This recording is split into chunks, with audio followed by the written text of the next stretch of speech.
C'est un nom qu'il va falloir retenir. Abdul Ghani Baradar, c'est l'homme de la victoire des talibans à Kaboul le 15 août. Ils sont entrés en ville quasiment sans combattre. Baradar, profil tout à fait intéressant, cofondateur du mouvement, très longtemps numéro 2 de Feu Mollah Omar. C'est un homme qui a toujours été apprécié par la base parce qu'il avait la capacité d'écouter, d'entendre et parfois même de modifier des choix stratégiques qui étaient les siens. Par exemple, le fait de poser des mines. Souvent, c'était les paysans afghans qui sautaient sur les mines en premier. Les commandants de vallée s'en étaient plaints.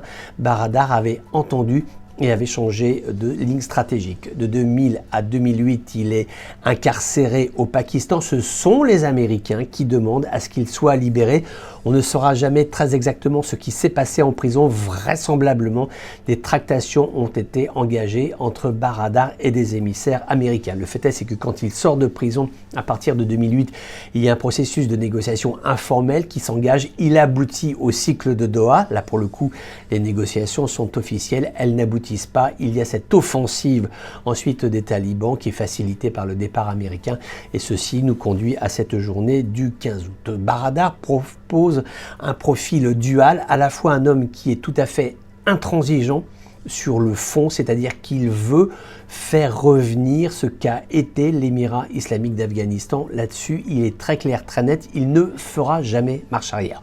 En revanche, il faut reconnaître que cet homme a une capacité à l'écoute, au dialogue et à la négociation. Il a même dans le passé engagé des négociations, des tentatives de négociation tout à fait informelles avec le pouvoir de Kaboul. Donc c'est un homme aussi qui peut avoir ici et là des instants d'indépendance d'esprit où il pense que pour son mouvement, il faut ouvrir le spectre du dialogue. Alors, comment sera-t-il une fois qu'il va se retrouver vraisemblablement à la tête des talibans lorsque ceux-ci se seront installés au pouvoir à Kaboul? C'est là un mystère puisque celui-ci n'a toujours pas pris la parole depuis la victoire du 15 août.